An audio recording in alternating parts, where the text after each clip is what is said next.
"You're going to rot in here. The only way you're leaving is feet first." The words, spat from the mouth of my own son, were not just sounds. They were physical things. Jagged shards of ice that stabbed into my ears and down into the very core of my being. His hands, the same hands I once held as he took his first wobbly steps, shoved me with a brutal violence that my 66-year-old body was completely unprepared for.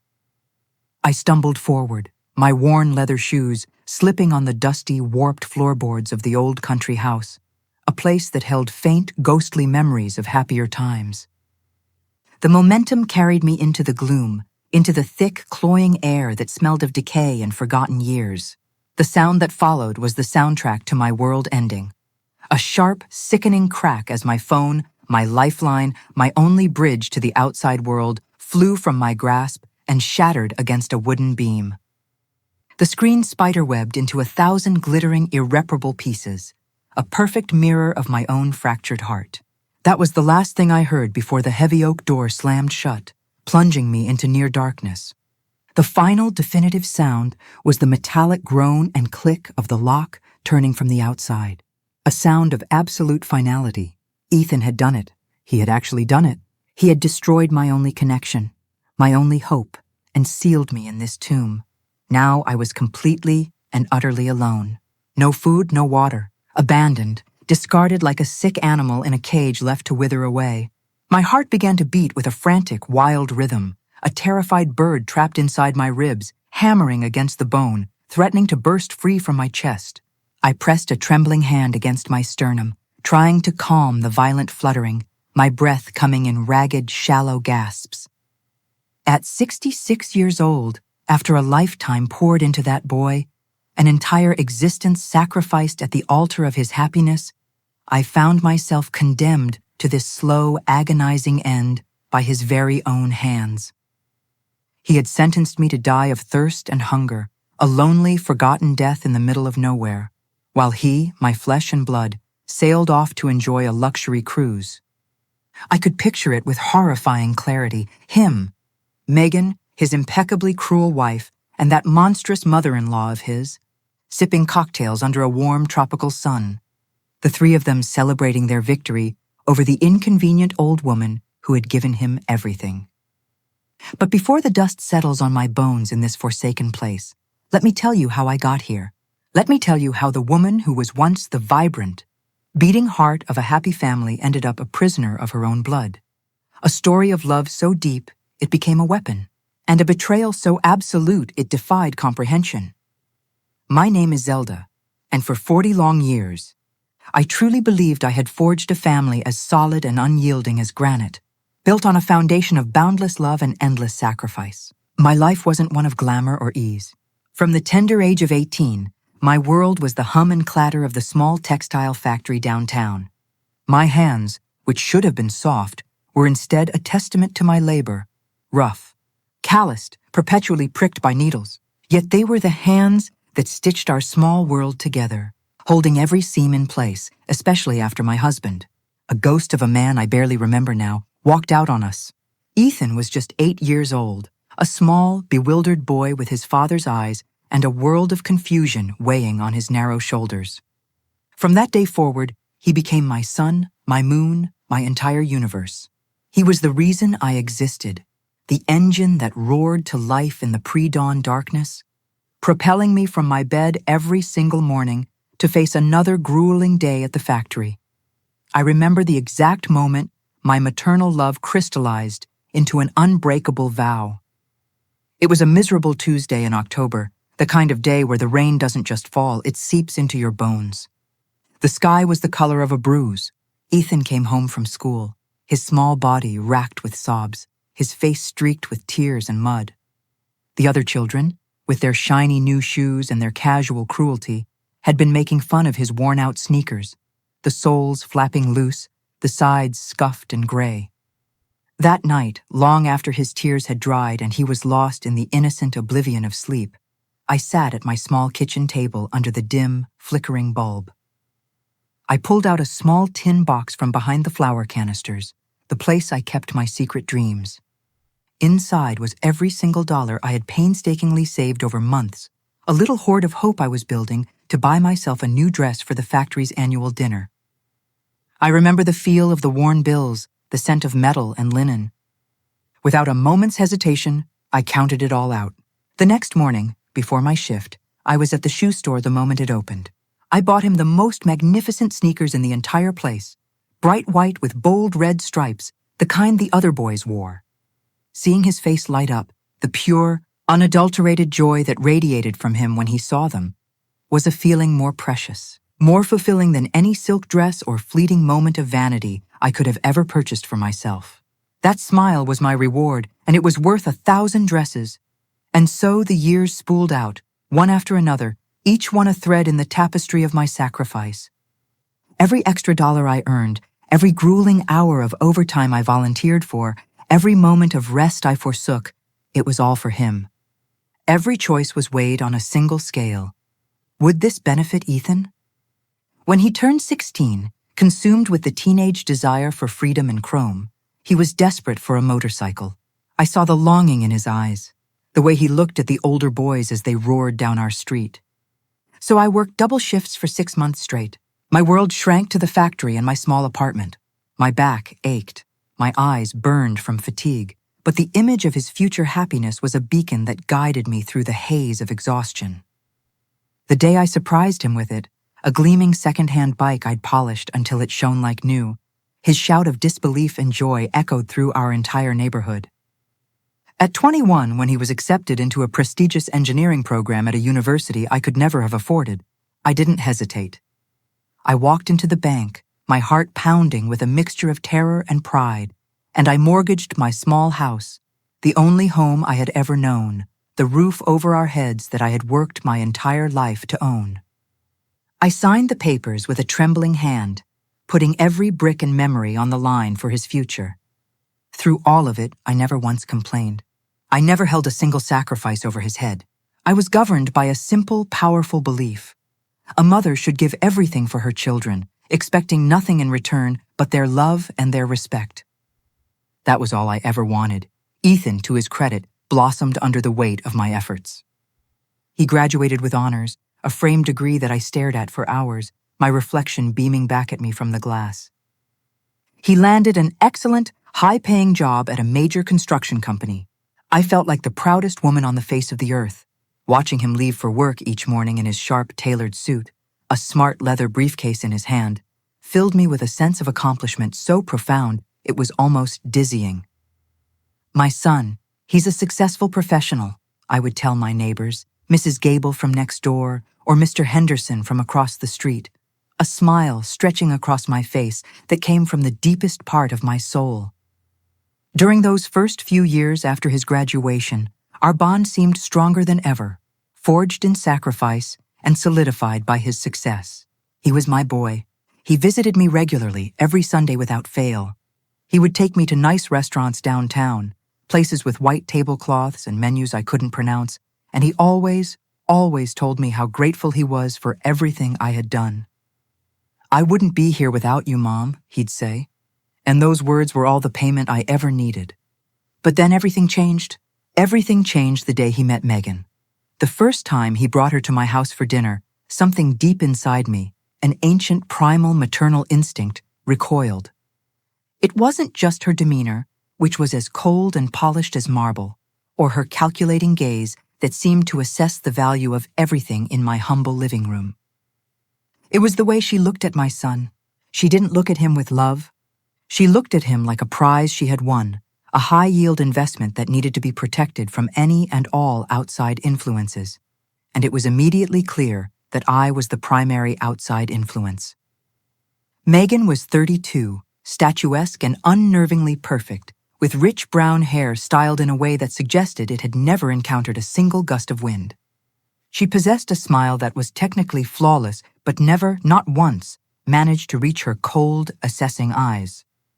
She was an administrator at a private clinic, a fact she mentioned within the first 5 minutes, and she carried herself with an air of superiority that made it painfully obvious she considered Ethan's family, specifically me, his working-class seamstress mother, to be several rungs beneath her on the social ladder. In the first few months of their courtship, I tried. Lord, how I tried. I swallowed my unease and made a genuine effort to get closer to her, to welcome her into the small world I had built. When they came to visit, I would spend days preparing her favorite meals, dishes I'd read about in magazines, far fancier than my usual simple fare. I used my meager savings to buy her small, thoughtful gifts, a silk scarf, a bottle of expensive perfume. I even enrolled in a local cooking class to learn how to prepare the sophisticated French dishes I knew she liked, hoping to impress her, to earn a sliver of her approval. But every gesture of love, every olive branch I extended, was met with that same vacant smile and a series of sarcastic, backhanded comments that my son either failed to notice or, far worse, deliberately chose to ignore. "Oh, Zelda, you really shouldn't go to so much trouble," Megan would say in that syrupy, cloying voice that set my teeth on edge. "We don't need you to do all this. We're not children anymore, you know." But her eyes told a different story. In her eyes, I could see the raw, undiluted disdain. I saw the contempt she held for the little old woman with the rough hands who had raised the successful man she now considered her exclusive property. Their wedding took place 2 years after they met. It was held in an impossibly elegant hall downtown, a grand affair that, as Megan's mother loudly boasted, cost over $20,000. I, who had spent countless nights dreaming of the day my son would get married, felt like a complete stranger at my own family's celebration. I was an afterthought, a piece of old furniture they were obliged to include. Megan had orchestrated everything without consulting me on a single detail, from the lengthy guest list filled with her friends and colleagues to the precise shade of cream for the flowers. When I gently tried to suggest that perhaps we could include some of our family's traditions, like the lighting of a unity candle, which had been so important at my own long-ago wedding, she looked at me as if I had suggested serving hot dogs. "Zelda, darling," she said, her voice dripping with the condescending tone I had come to dread and recognize. "This is a modern celebration. I really don't think our guests would appreciate those old-fashioned customs. And Ethan, my Ethan, who as a boy would have defended me from the slightest perceived insult, just gave a weak nod and quickly changed the subject, leaving me standing there feeling small and foolish. On the day of the wedding, I sat alone in the front row, squeezed between Megan's aunt and a cousin I'd never met. I wore a simple green dress I had found on the sale rack at a department store, and I felt utterly small and invisible. I watched my son, my beautiful boy, stand at the altar and promise his forever to a woman who had already meticulously begun the process of surgically removing me from his life. During the ceremony, when the priest spoke with great solemnity about the importance of family, of honoring and respecting one's parents, I saw Megan squeeze Ethan's hand. She turned her head slightly and gave him a smile, but it was a smile that sent a shiver of pure ice down my spine. It was a smile of possession, of triumph. Later that evening, after the grand reception, I had insisted on hosting a small, intimate dinner at my house for our closest relatives, a desperate attempt to reclaim a piece of the day. As I was in the kitchen, clearing away the plates, my hands submerged in warm, soapy water, I overheard a conversation drifting in from the garden. It was Megan and her mother. "Now that we're married, we need to set some very clear boundaries," Megan said, her voice stripped of all its usual sweetness, replaced by a cold, hard edge I had never heard before. "Ethan is far too soft on his mother. She thinks she can just carry on controlling his life, but those days are well and truly over." Her mother let out a cruel, sharp laugh that sounded like breaking glass. "You're absolutely right, honey," she replied. "Men are blind to these things. They need their wives to open their eyes. A meddling mother-in-law can ruin a marriage before it even starts." I stood frozen behind the kitchen window, the dishcloth dripping forgotten in my hand, feeling each word like a physical blow, a slap across my face. The woman I had tried so desperately to please, the woman I had wanted to love like the daughter I never had, was already plotting my exile. She was drawing battle lines in a war I didn't even know we were fighting. I finished cleaning the kitchen in a silent, methodical daze, tears streaming hot and silent down my cheeks, mixing with the dishwater. I couldn't help but wonder, did Ethan know? Did he have any idea what his new wife truly thought of me? Or had he simply made a conscious choice to ignore it, to sacrifice his mother for the sake of a peaceful marriage? That night, for the first time in as long as I could remember. I went to sleep with a hollow, aching emptiness in my chest, a void so vast and cold I had no idea how I would ever fill it. The months that followed were a slow, agonizing confirmation of my worst fears. Ethan's visits, once the sacred highlight of my week, became more and more sporadic. When he did grace me with his presence, it was always with Megan in tow, and their stays grew shorter and shorter, filled with an awkward, palpable tension. The easy, natural conversations that once flowed between my son and me for hours became strained and superficial, constantly punctuated by subtle but deeply hurtful comments from his wife. "Ethan, darling, don't forget we have that dinner with my parents on Saturday," Megan would interject. Always at the precise moment, my son seemed to be relaxing and enjoying our time together. Or, even worse, she would say, "Honey, your mother looks tired. Maybe we should head out and let her get some rest," casting me in the role of a frail, decrepit old woman who needed to be managed rather than a vibrant, loving mother who simply wanted to spend time with her only child. But the deepest cut, the one that festered and refused to heal, was seeing the profound change in Ethan himself. The loving, considerate, and grateful son I had poured my life into raising was systematically being replaced by someone else. He was morphing into a distant, aloof man who seemed to be actively ashamed of his humble origins, ashamed of the very mother who had sacrificed every fiber of her being for him. The first time Ethan ever spoke to me with genuine contempt was on a Sunday afternoon, about 3 months after his wedding. I had spent the entire morning cooking his absolute favorite meal, the same hearty chicken stew he had adored since he was a little boy. The rich, savory aroma filled my small house, a smell that had always meant love and home. I was anxiously awaiting his weekly visit, my heart filled with a foolish hope. When he arrived, he was alone, which sent a surge of joy through me. Finally, I thought, we would have some real time together, just mother and son, like the old days. But as he stepped through the door, I saw that something in his eyes had irrevocably shifted. The light was gone. This wasn't the affectionate young man who would sweep me up in a big hug the moment he arrived. This was a stranger who greeted me with a perfunctory, cold kiss on the cheek and sat down at the kitchen table as if fulfilling a tedious, unpleasant obligation. "Mom, we need to talk," he said, his voice flat and devoid of emotion as I ladled the steaming, fragrant stew into his favorite bowl, the same cheerful ceramic bowl decorated with red flowers that I had bought to celebrate his 16th birthday. His words, so formal and serious, hung in the air like a guillotine. "Megan and I have been talking," he continued, "and we think it would be better if we started to have a bit more space." The word hit me like a bucket of ice water poured over my head. Space. Space? What on earth does that mean, honey?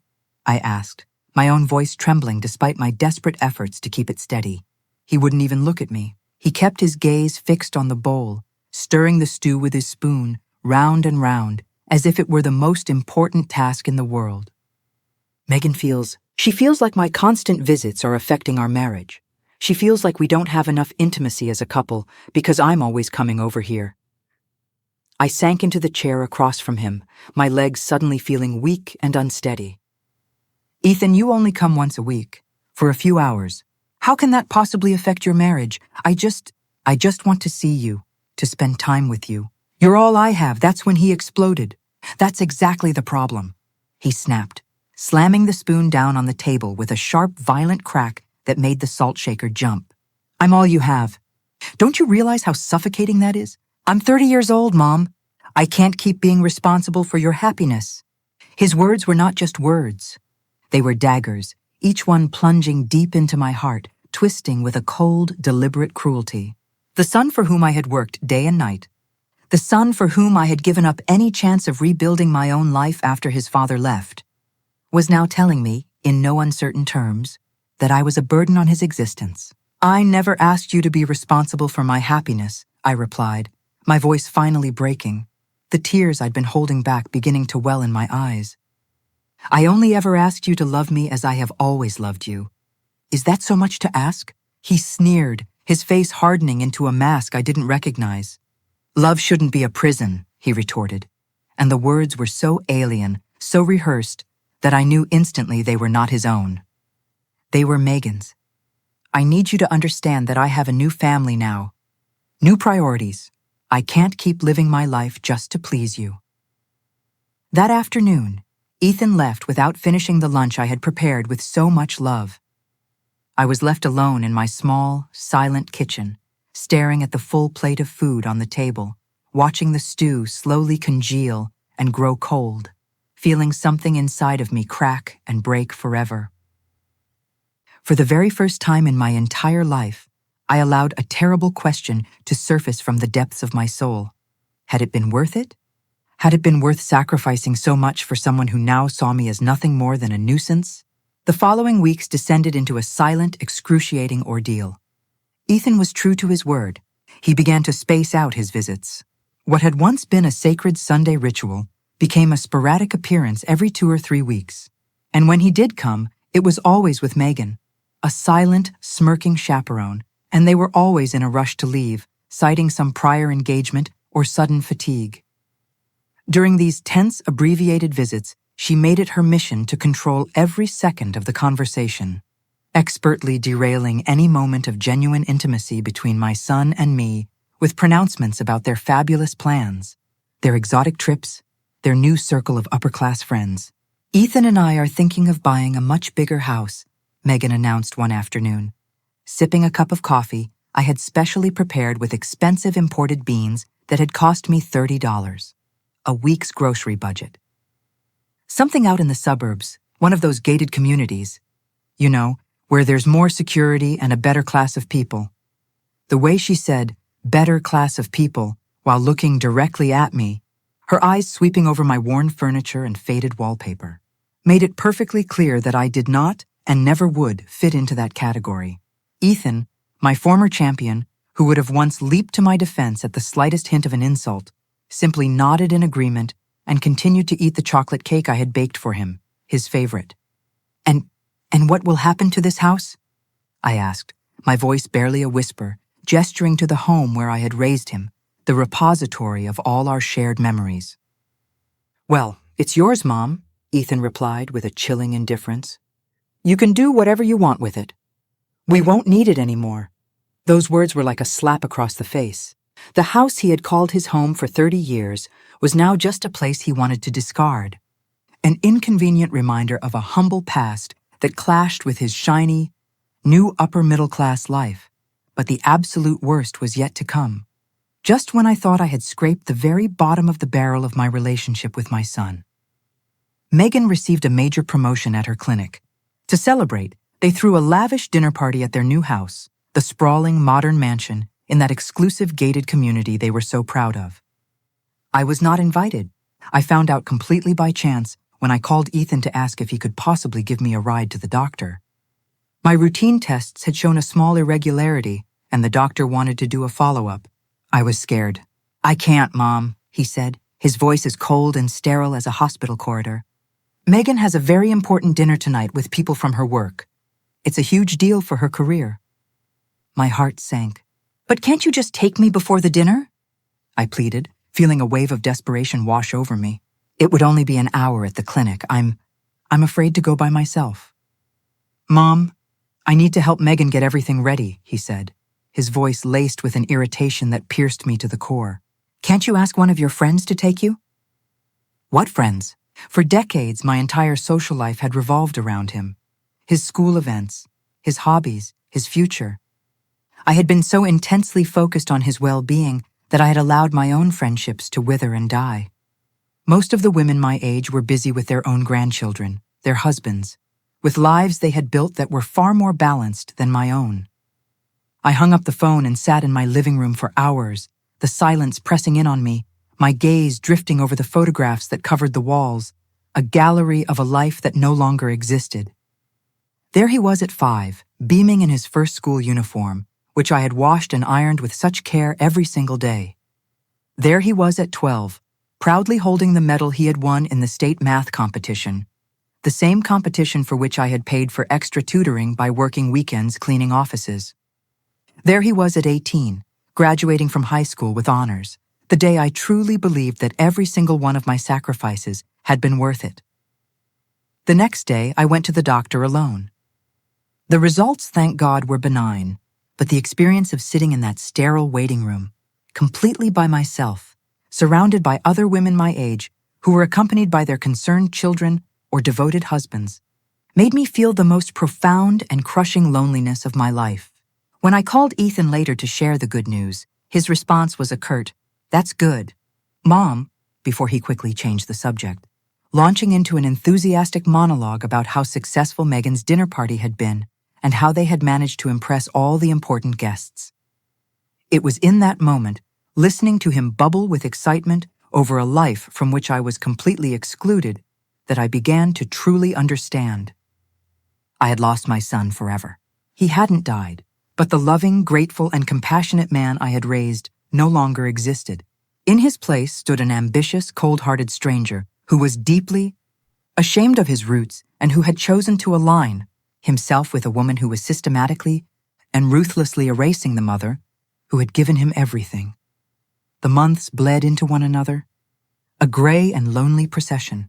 Ethan's visits became even more scarce, dwindling to almost nothing. He only seemed to show up when he needed something from me. For me to hold on to an important document he was afraid of losing. To cook a specific dish he wanted to use to impress Megan's bosses, or, increasingly, to lend him money for some unforeseen expense that their extravagant new lifestyle demanded. "Mom, could you possibly lend me $5,000? He asked during one of his rare, fleeting visits. "It's for the down payment on a new car. Megan's broke down, and she really needs something more elegant for her job." $5,000. It was nearly the entirety of my life savings, the emergency fund I had painstakingly built, penny by penny over decades, just in case I ever had a serious medical issue or the house needed a major repair. But as always, staring into the face of my only child, I found it impossible to say no. "Of course, honey," I replied, my heart sinking like a stone in my chest. "When do you need it?"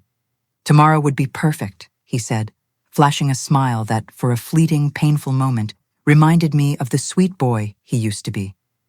"I promise I'll pay you back in 3 months." That promise, like so many others, was never kept.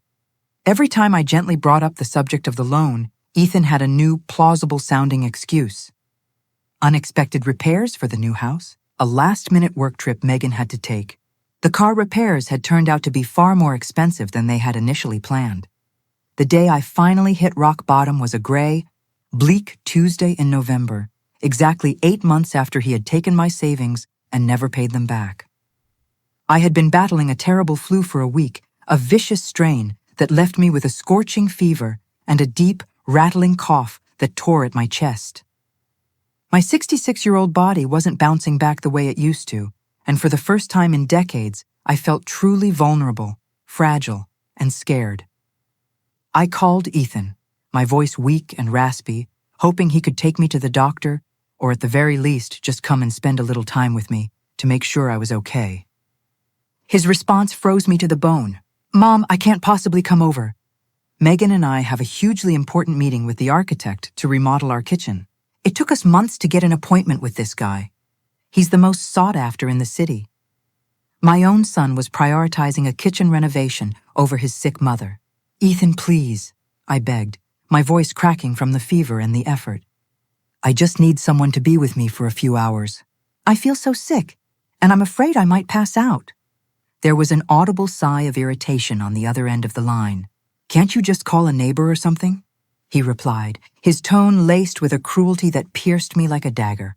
"Megan says that independent adults should know how to take care of themselves without being constantly dependent on others," Megan says. Those 2 words had become the most painful phrase in my vocabulary. Every thought my son had, every decision he made, every feeling he expressed, now had to pass through the twisted filter of that woman. The woman who had so successfully managed to transform my loving boy into a heartless, cruel stranger. "I am your mother, Ethan," I said, feeling hot tears of fever and heartbreak begin to mix on my cheeks. "Since when did I become others to you?" "Oh, Mom, for God's sake, don't be so dramatic," he snapped. "It's just a flu. Have some tea and get some rest. You'll get over it." And then he hung up. He didn't even say goodbye. I stood there, the dead receiver pressed against my ear, for several long minutes, feeling something vital inside me wither and die for good. The son for whom I had sacrificed my youth, my money, my dreams, my own chances at love, had just reduced me to a dramatic nuisance who was interfering with his important appointments. That night, as I lay in my bed, shivering uncontrollably with fever and feeling more profoundly alone than I ever had in my entire life, I made a decision. A decision that would change everything, forever. I could no longer continue to be the begging mother, the pathetic woman pleading for scraps of attention and affection from a son who so clearly and utterly despised me. I had to find a way to reclaim my dignity, even if it meant losing my relationship with Ethan for good. It took me 2 full weeks to finally recover from that vicious flu. During that entire agonizing time, my phone remained stubbornly silent. Ethan never called, not once. He never sent a text to ask how I was feeling, if I needed anything, if I was even still alive. It was my neighbor, Amelia, a kind-hearted 70-year-old widow who lived next door, who ended up taking care of me. She brought me medicine from the pharmacy, she cooked me nourishing hot soups that she left on my doorstep, and she sat with me during the long, difficult nights when the fever was at its worst. Zelda, Amelia told me one afternoon, her brow furrowed with concern as she helped me change my sweat-soaked bedsheets. It's not right. It's not normal for a son to abandon his sick mother like this. Something is very, very wrong here. She was right, of course. But admitting it meant confronting a monstrous truth I had been desperately avoiding for months. My son had become a heartless person, and I, in my blind, unconditional love, had been complicit in his transformation by allowing him to treat me progressively worse without ever setting any boundaries. When I finally regained my strength, I decided it was time to act. If Ethan wanted to treat me like a stranger, then so be it. I would no longer be the suffocating mother he so cruelly described. I would no longer be perpetually available every time he deigned to call, whenever he needed something. I would no longer be his personal ATM, his emergency cook, or his emotional dumping ground. The first test of my new resolve came 2 weeks later. Ethan called, his voice breezy and casual, as if nothing had happened. "Mom? Hey, could you possibly make me that lasagna that Megan loves so much? Her parents are coming over for dinner on Friday, and it would be great to impress them with a real home-cooked meal." And for the very first time in 30 years, I said no. "I'm sorry, Ethan, but I can't. I have other plans." The silence on the other end of the line was so profound, so absolute, I thought for a moment that the call had been disconnected. "Other plans?" he finally repeated. His tone of utter disbelief would have been comical if the situation weren't so tragic. "What kind of plans could you possibly have?" "My own," I answered, my voice infused with a firmness that surprised even myself. "I'm no longer going to be available every single time you need me, especially not after you couldn't be bothered to care if I was dead or alive during my illness." "What are you talking about?" "It was just a flu," he protested, his voice rising. "It was a flu that could have killed me. And you didn't even call once to see how I was." "Megan told me it was better to give you your space to recover without any pressure," he lied, shamelessly and transparently. "Megan told me," Megan says, Megan thinks. I finally exploded. "When are you going to start thinking for yourself, Ethan? When are you going to remember that you have a mother who loves you?" "Don't you start with your drama again," he yelled back, his voice turning nasty. "If you don't want to help me with a simple meal, then fine. But don't you dare try to emotionally blackmail me." He slammed the phone down, the violent click echoing in my silent kitchen. I was left trembling, but for the first time in months, I felt a strange, unfamiliar sensation. Relief. The days that followed were odd. On one hand, a lifetime of conditioning made me feel a pang of guilt for denying my son something he wanted. But on the other, a powerful sense of freedom, a feeling I hadn't experienced in years, began to bloom in my chest. I no longer had to compulsively watch the phone, waiting for his sporadic calls. I no longer had to mentally and emotionally prepare myself for his cold, calculated visits. For the first time in a very long time, my house, my life, felt truly my own. I used that newfound freedom to reconnect with Amelia and some of the other neighbors I had neglected during my years of obsessive devotion to Ethan. I started taking long walks in the afternoons. tending to my small, neglected garden, and finally reading the books that had been piling up on my nightstand for years. Slowly, very slowly, I began to remember who I was before I became solely Ethan's mother. But my son was not prepared to accept this new, independent version of me. 3 weeks after our heated phone argument, he showed up at my front door unannounced. He was flanked by Megan, and his face was contorted into an expression of thunderous fury I hadn't seen since he was a rebellious teenager. "We need to talk," he said, his voice clipped and cold as he barged into my living room without waiting for an invitation. Megan followed him in, a silent, disapproving shadow in a ridiculously expensive purple outfit that probably cost more than my entire monthly salary back when I worked at the factory. "Of course, please, make yourselves comfortable," I said with a heavy dose of sarcasm, but I resolved to remain calm. "How can I help you?" "You can start by explaining what in the world has gotten into you lately," Ethan demanded, planting himself in the armchair where he used to curl up as a small child while I read him bedtime stories. "First, you hang up on me. Then you refuse to help me with a simple meal. And now I'm hearing from the neighbors that you're going around bad-mouthing us."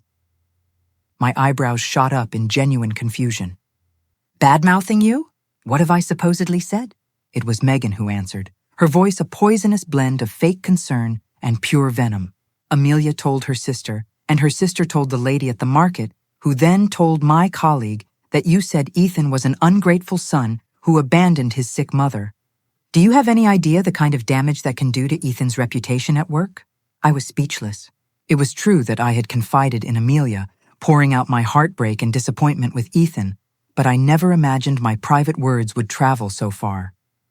More than that, I couldn't believe that my son was more concerned about his precious reputation than about trying to understand my feelings. "Your reputation?" I asked Ethan directly, completely ignoring Megan. "Is that really your biggest concern right now?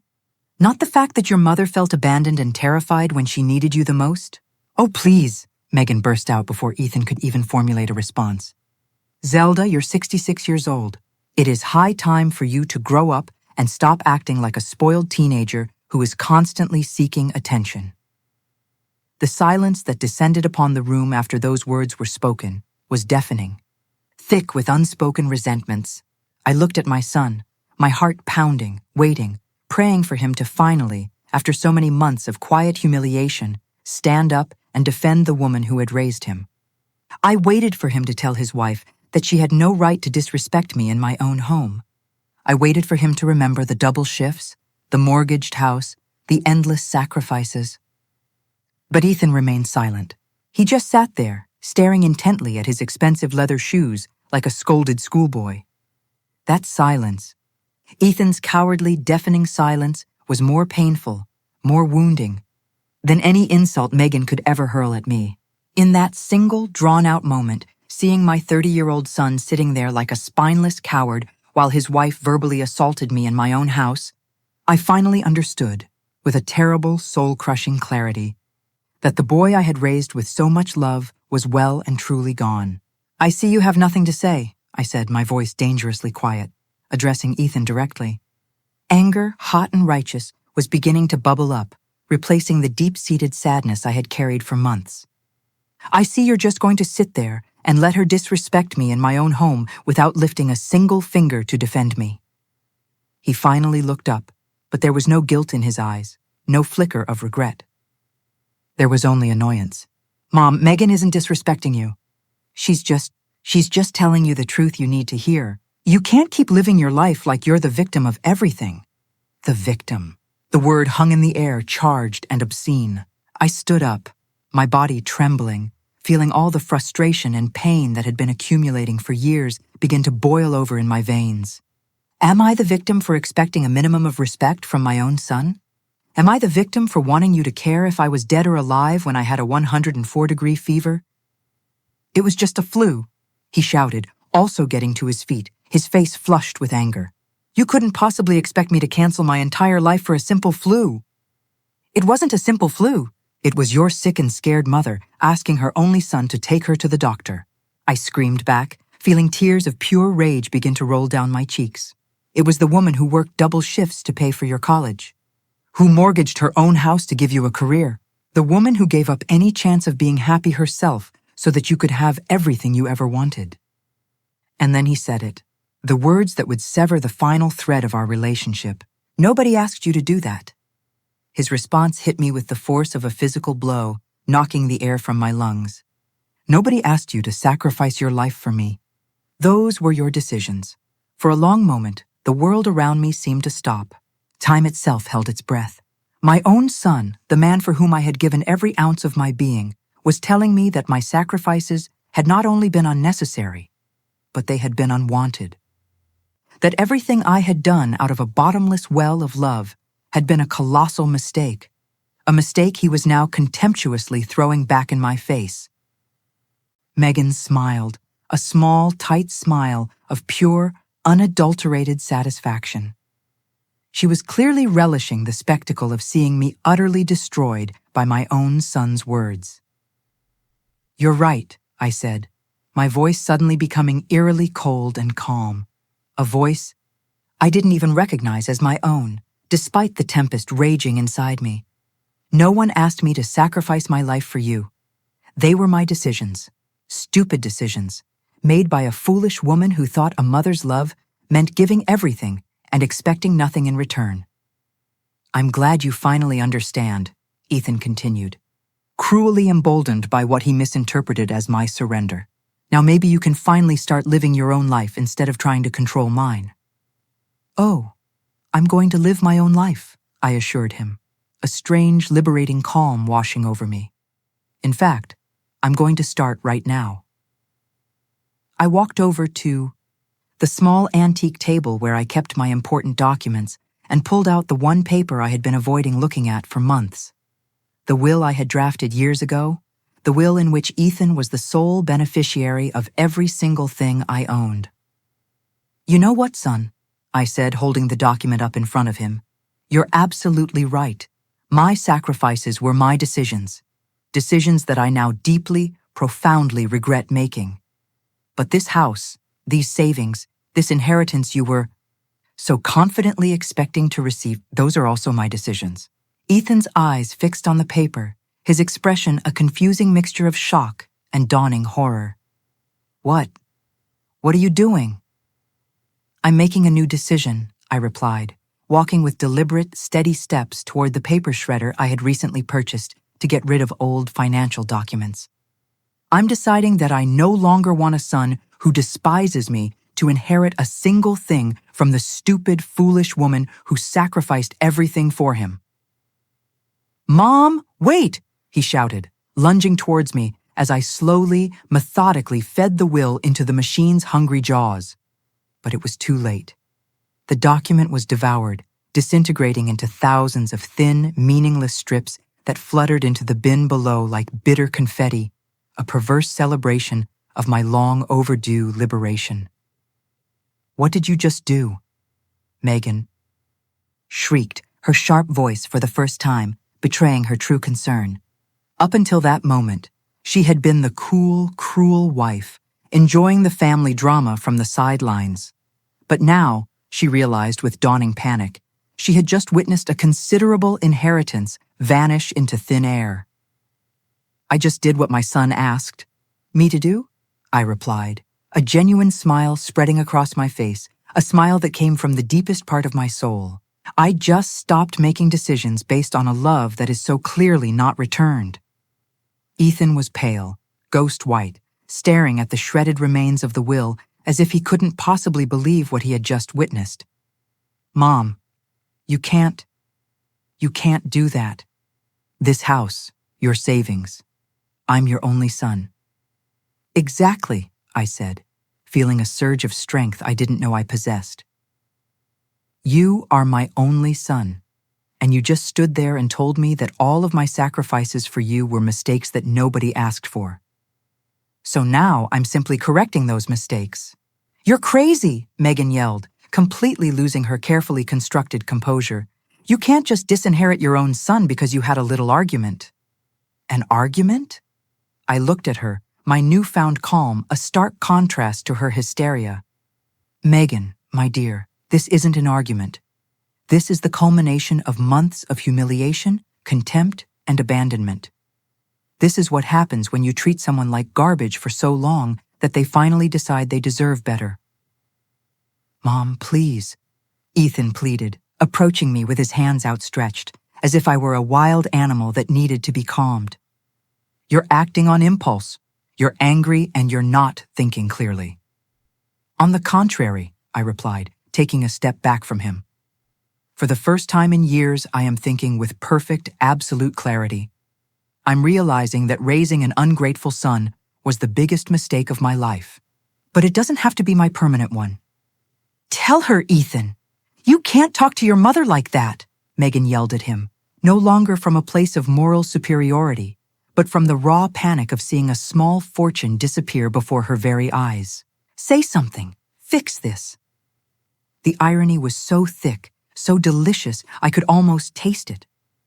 The very same woman who had spent years methodically poisoning my son against me, who had encouraged and applauded every single one of his cruelties, was now desperately demanding that he treat me with respect because their financial future was suddenly at stake. How very interesting, I said, watching the growing desperation on both of their faces. For months, Megan, you've been telling my son that I was a toxic, controlling mother, that I needed to learn to be alone, and now that I'm finally taking your excellent advice, you suddenly realize that maybe it wasn't such a good idea after all. Zelda, I never said those things, she lied, her voice trembling, betraying her panic. Of course you did, I countered. And my son, instead of defending himself or his mother, chose to believe every single one of your venomous words.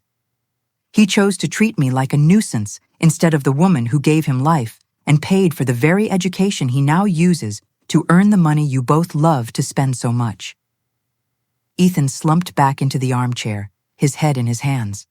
For a fleeting, painful moment, I saw a flash of the vulnerable, lost boy he used to be, and my heart almost broke. Almost.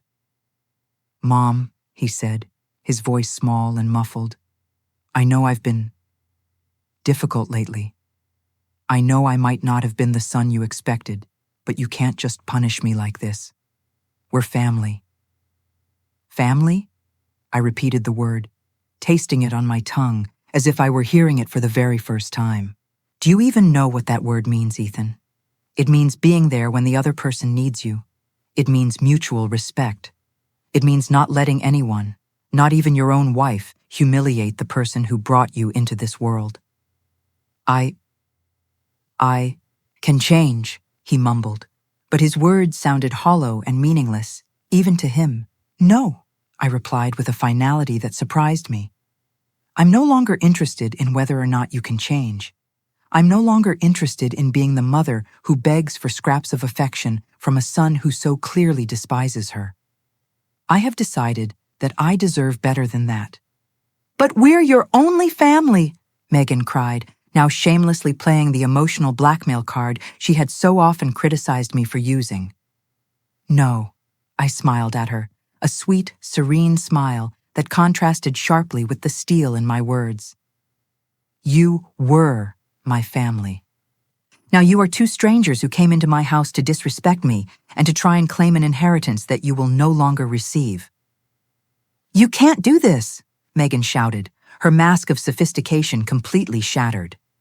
That house is worth over $200,000, your savings. That's our future. I just listened to her talk about our future, as if my money, the money I had earned with my own 2 hands, sewing for 40 years until my fingers bled, was something that belonged to them by some divine right. The woman who for years had treated me like an ignorant, uncultured peasant was now claiming my inheritance with the desperation of someone who had just watched their entire life plan go up in flames. Interesting, I said, crossing my arms. So now it turns out my savings are your future. The same woman who just minutes ago told me I was a dramatic old woman who needed to grow up is now here, claiming that dramatic old woman's money. Ethan stood up abruptly, his face a storm of emotions I had never seen before. It was a terrifying mix of panic, rage, and something that looked dangerously like a threat.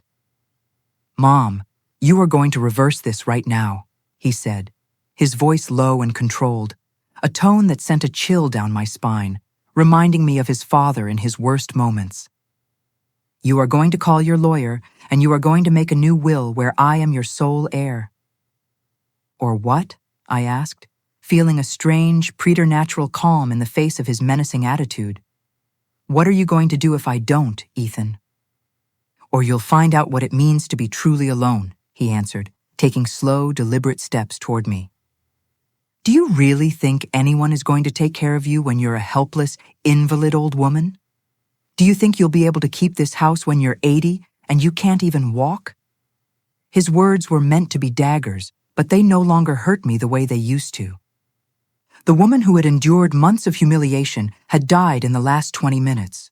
In her place, someone stronger, someone colder, had been born. Someone who finally understood her own worth. I would rather die alone and forgotten in a state-run nursing home than continue to live as the emotional slave of a son who despises me, I replied, my serenity clearly unnerving him. I would rather strangers take every penny of my money than give it to someone who treats me like a piece of garbage. "Are you crazy?" Megan screamed again, her voice shrill. "Completely insane. Ethan, do something. Your mother has lost her." "Mind." "I haven't lost my mind," I replied, walking with steady steps toward the front door. "I've found it. And now I'm going to have to ask you to please leave my house." "We are not leaving until you fix this madness," Ethan declared, planting himself in the middle of my living room as if he owned the place. "Then I will have to call the police and have them explain the concept of trespassing to you," I replied calmly, heading for the telephone on the side table. "Don't you dare!" he shouted, lunging forward and snatching the receiver from my hand with a violence that genuinely scared me. For the first time in this entire confrontation, I felt a flicker of real, visceral fear. The man standing in front of me was no longer my son. He was a desperate, cornered stranger, capable of anything to protect what he considered to be his. "Give me back that phone," I said, trying my best to keep my voice steady. "Not until you come to your senses," he replied, holding the device high out of my reach. "You are going to sit down, you are going to calm down, and we are going to talk about this like civilized adults." "Like civilized adults?" I let out a laugh, a hysterical sound bordering on madness. "You're going to lecture me about being civilized? The man who just violently snatched a telephone from the hands of his 66-year-old mother? It's for your own good," he yelled, and in that moment I saw Megan's influence over him in its purest, most toxic form. Those were her words, the exact phrase she had used with me so many times before, always justifying her cruelties as acts of tough love. "My own good," I repeated, feeling the final tender fiber of motherly love snap definitively in my chest. "For 30 years, everything you've done has been for my own good. Marrying a woman who clearly hates me was for my own good. Abandoning me when I was sick to death with the flu was for my own good. And now, humiliating me and threatening me in my own home, that's for my own good too." Megan glided toward us, wearing that fake, placating smile I knew so well. "Zelda, darling, I know you're hurt, but you have to understand that Ethan only wants what's best for you." "We all want what's best for you. All of us?" I looked at her with a disbelief that was almost comical. "You want what's best for me? The woman who has spent 2 years systematically poisoning my son against me? The woman who told me I was a dramatic old woman who needed to grow up? That was just the frustration of the moment," she lied, pathetically and unconvincingly. "You know we care about you very much." "You care about me," I repeated her words, savoring them like a particularly funny joke. "You care so much that my son didn't speak to me for 2 weeks when I was deathly ill. You care so much that you come into my house to demand that I reverse a decision I made about my own money." Ethan moved closer, still holding the phone aloft like a trophy. "Mom, listen to me very carefully. You are going to make a new will. You are going to leave me this house and all of your savings, and we are going to forget this ridiculous conversation ever happened." "Or what?" I asked him again, but this time with a small, knowing smile that visibly disturbed him. or you'll find out what it's like to be completely alone," he threatened. "No son, no money, no one in the world who cares about you." "Ethan," I said, moving closer to him until our faces were just inches apart, "I am already completely alone. I have already discovered what it's like to have a son who doesn't care about me. The only difference is that now, finally, I have decided to do something about it." Something in my tone must have finally alarmed him, because for the first time since this confrontation began, I saw a flicker of genuine uncertainty in his eyes. "What do you mean by that?" "I mean that you two are going to get out of my house right now, and you are never, ever coming back. I mean that I'm changing the locks first thing tomorrow morning. I mean that I am going to make a new will where every single penny of my money goes to charities that help single mothers, so that no other woman ever makes the same mistake of sacrificing everything for an ungrateful son." "You can't do that."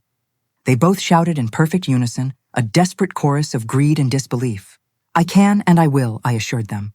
"And if you ever even think about bothering me again, I will call the police and I will tell them exactly what kind of people you are. I will tell them how you treated an elderly woman, how you threatened her in her own home, how you snatched the phone from her hands when she tried to call for help." Ethan stared at me for a long, hard moment, and for a split second, I thought that maybe, just maybe, he would finally react like the son I had raised. I thought he would give me back the phone, that he would apologize, that he would remember who I was to him.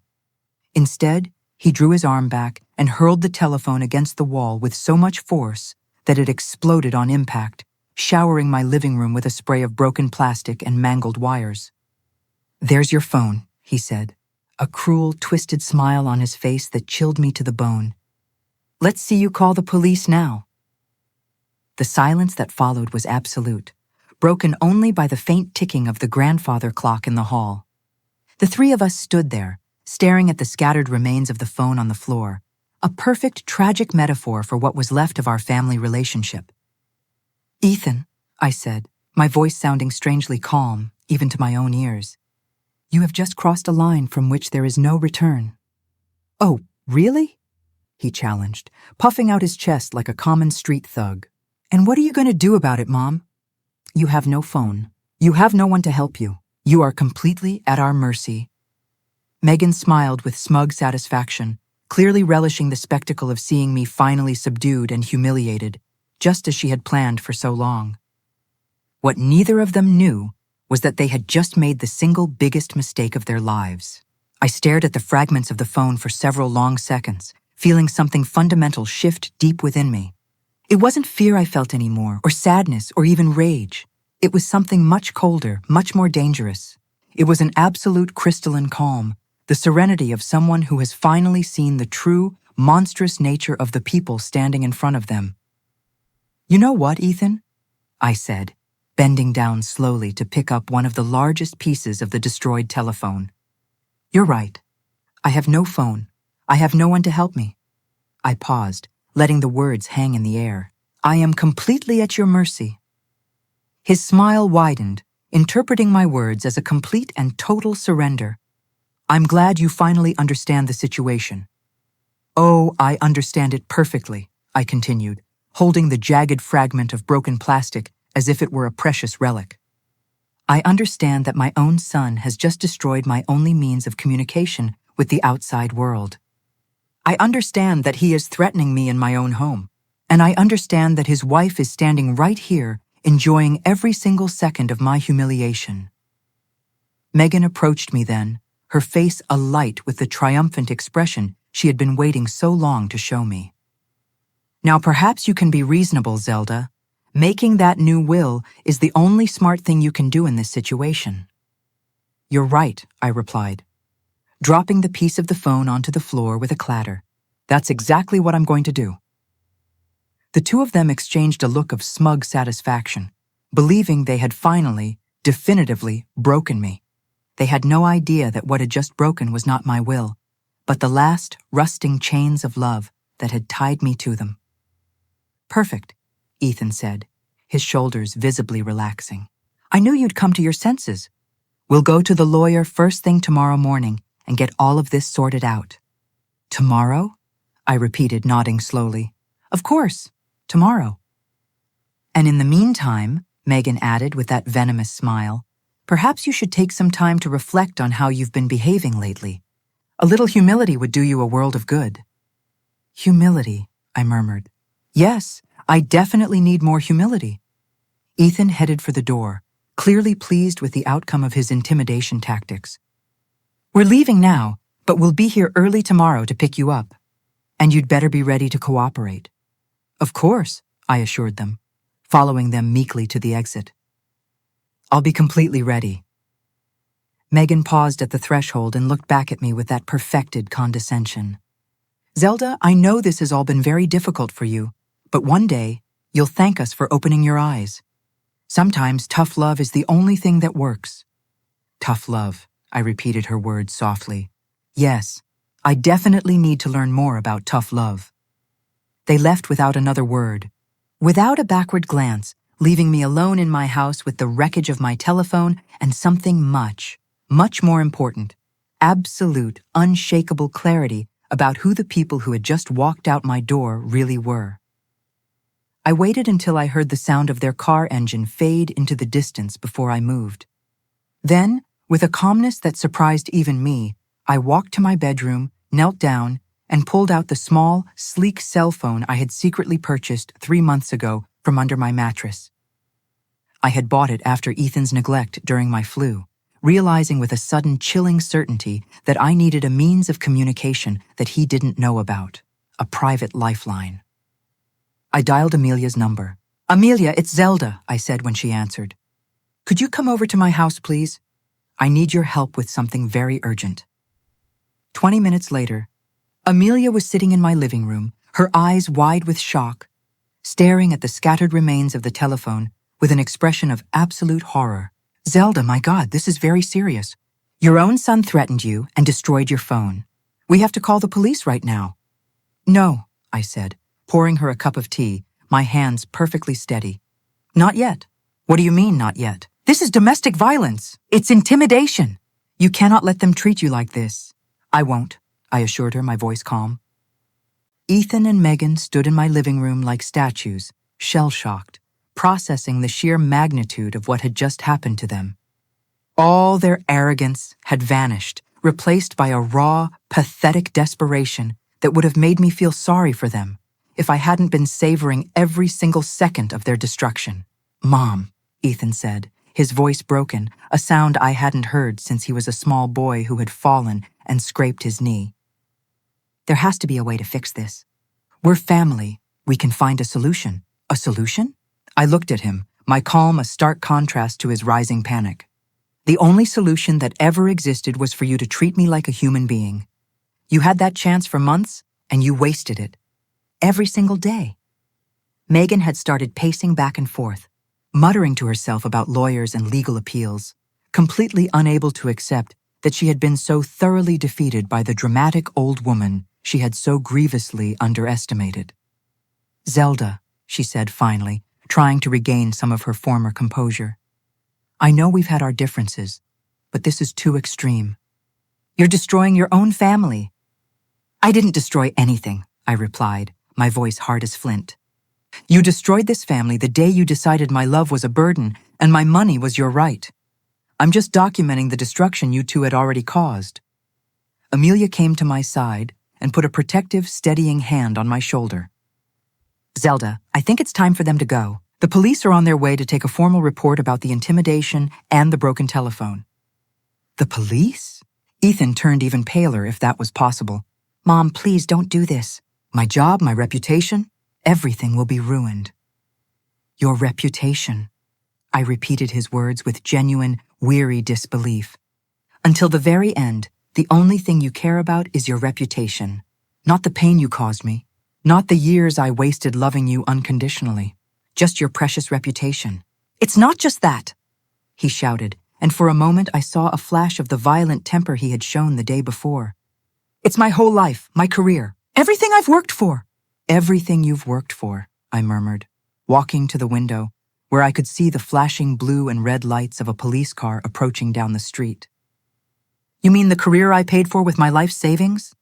The job you got thanks to the education I financed By working double shifts until my back ached? The sound of the sirens grew louder, and both Ethan and Megan instinctively moved toward the door like frightened animals looking for an escape.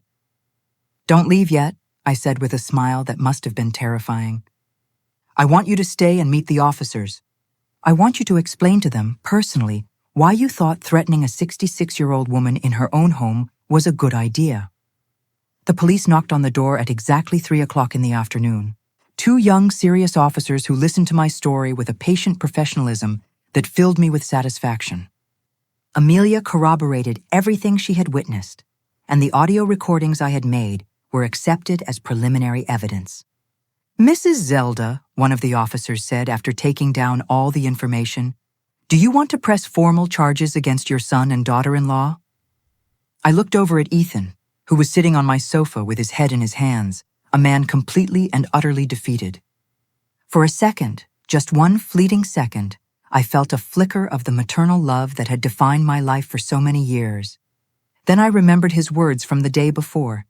"Nobody asked you to sacrifice your life for me." I remembered the cruel, triumphant smile with which he had destroyed my phone. I remembered the cold, clinical plans they had made to put me in a home without ever consulting me. "Yes," I replied to the officer, my voice firm and clear.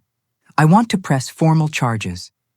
The legal process that followed was exactly as devastating for them as I had hoped.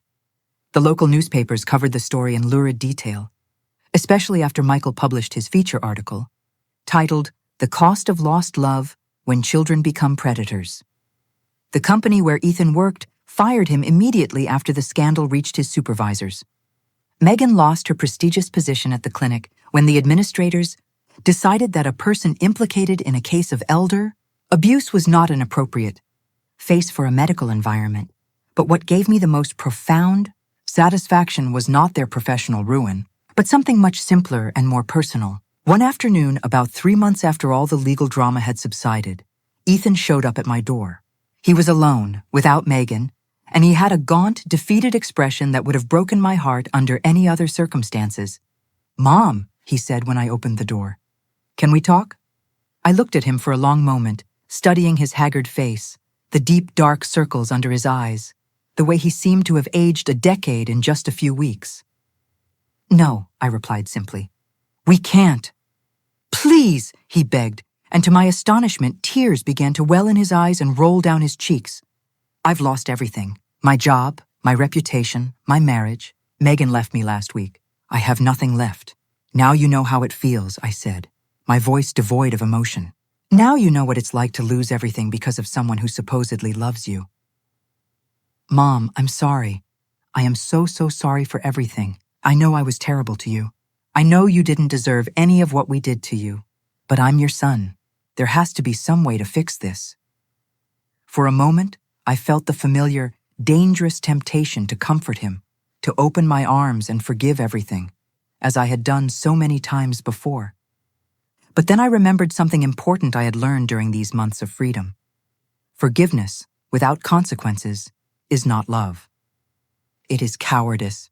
"Ethan," I said, keeping the door only a few inches ajar, "for 30 years, I forgave you every cruelty, every slight. Every moment you treated me as if I were less important than anything else in your life. I forgave you because I thought that's what loving mothers do." "Exactly," he exclaimed, a flicker of hope in his eyes as he tried to get closer. "You're my mother. You love me." "I loved you," I corrected him. "I loved the sweet little boy who used to hug me when he had nightmares. I loved the ambitious young man who promised me that one day he would pay me back for everything I had sacrificed for him. But that boy, that young man, they died a long time ago.